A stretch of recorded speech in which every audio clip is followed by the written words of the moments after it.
do you know this location?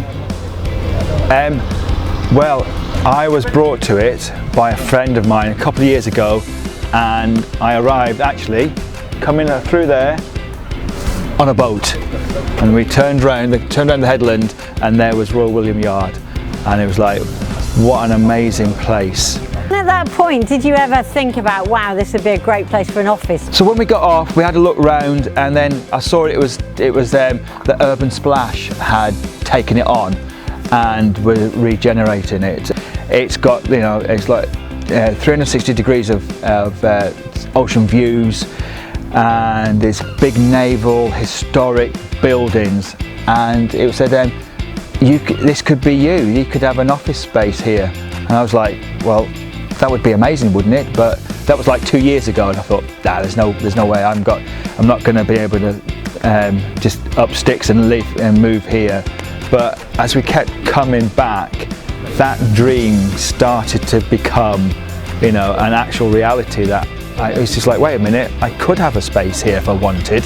There's no reason why I can't. It was accelerated a bit by the pandemic situation, in fact, wasn't it? And you've up sticks to move the entire family here. We decided that, and we actually took the studio on before we found somewhere to live. That's how much I was drawn to Royal William Yard, and how special I knew this environment was to be in. And I grasped that, and it's like, no, I'm having this, and everything else will fall into place behind it. And from a little seed of an idea, it just grew into a real viable new adventure for us. So let's just rewind a little bit and talk about when you first started getting interested in lighting and visual design. What was the story there? Well, I'm basically born into it, and not lighting as such, but it's like being born into the circus, you know, because my mum is a caterer. She was been on tour for What's her name? Val Jevons. Right, or known as she was then in the industry as Vodka Val. No way! Yes. I never put that together until now. Really? I've heard of Vodka Val. Yeah, you've heard of it, of course you have. Everybody the has. whole industry everybody's heard of Vodka. Oh my God! Yeah, everybody's heard of Vodka Val. Yeah, so she's a bit of a legend, my mum. Yes. So she's been on tour with the Rolling Stones, you know, and many other major artists.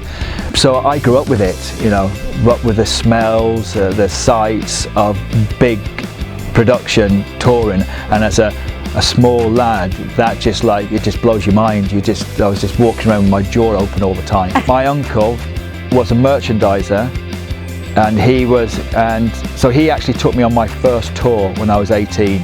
And who was that with? I was with Aha, and I did 3 months touring around Europe, and it was just... Were you doing merch with him? Yeah, I was doing merch with him. As an 18-year-old, just having the time of my life, couldn't believe it. You know, just going to all these different countries. It was me and him in a BMW car that we just did a road trip through Europe for 3 months. And I'd never been to, you know, any of these places before in my life, and I was like, this is amazing, this is what I want to do. And that's when lighting took a hold of me, because I was watching what the lights were doing, and I was hanging out with the lighting guys at the desk and just sitting watching what they were doing, and then, you know, I got enough courage to actually speak to them. Why are you doing that? What's that mean? How does that work? From there, and any tour I did, I'd hang out with the lighting and going, this is brilliant.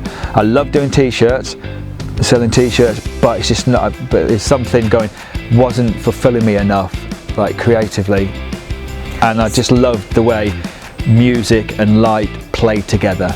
So what was your first tour working on lights? Well, my first... And how did that come about?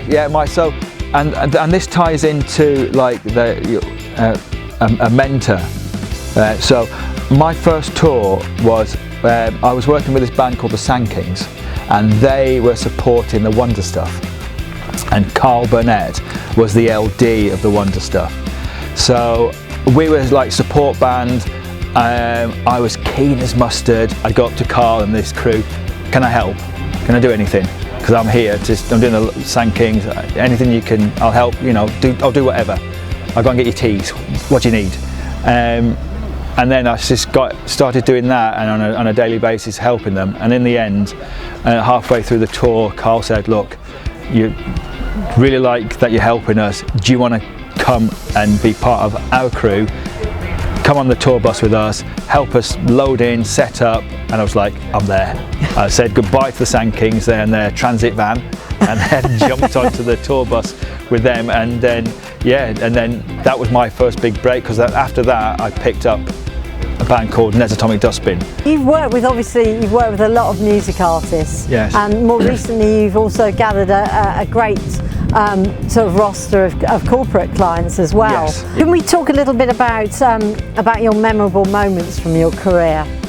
Yes, we can. I'm sure there are many. Yes, there are many, and many that I can't quite divulge because of client confidentiality and X-rated. But the ones that I do spring to mind is like, were just big moments where there's like a shared experience of like thousands and thousands and thousands of people. Would be Super Furry Animals at Glastonbury, headlining Glastonbury's second stage.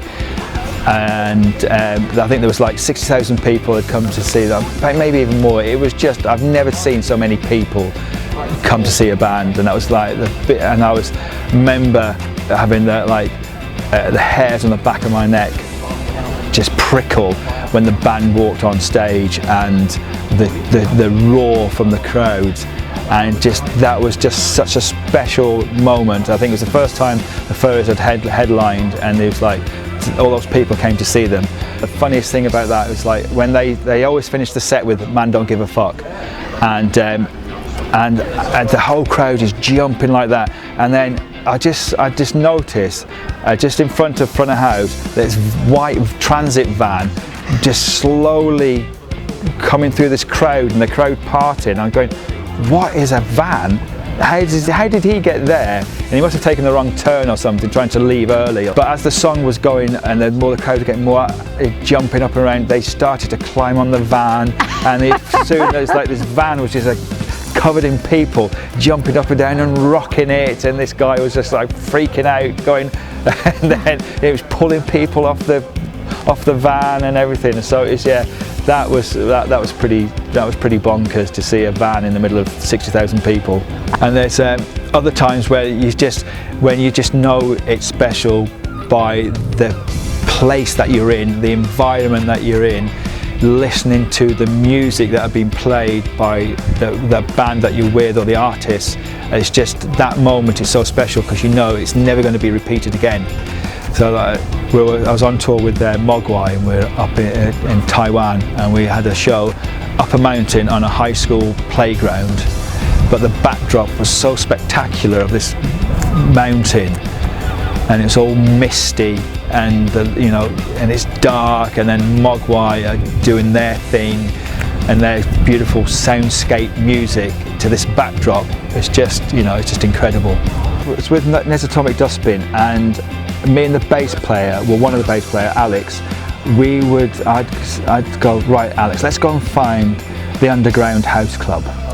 Wherever we are, and on that tour, it's like, let's go and find it. We're in San Fran, we got taken to a free party, and it was in like this a shop front window. It was like being done up, but I went there at night, but what we didn't realise that the shop was on like a thoroughfare. So when the light came up and it's daytime, there's people going to work, and we're in this shop partying away, going giving it large. giving it 100%. Yeah. So it's like all these mannequins had come to life, and just like brilliant. What do you actually most love about your work? All of that, just that being able to make things look nice, working with technology, working with the crews, working with like the lighting companies, all the suppliers, working with like the audio technicians, everybody, video guys, everybody coming together to make this bit of temporary art that we do, that we just, so much effort goes into it for like an hour and a half, 2 hours, and then we take it all down, we do it somewhere else. That I love, you know. I just think it's, you know, I've met some great lifelong friends, I've had some incredible moments, incredible experiences, and been able to, yeah, make a career out of it.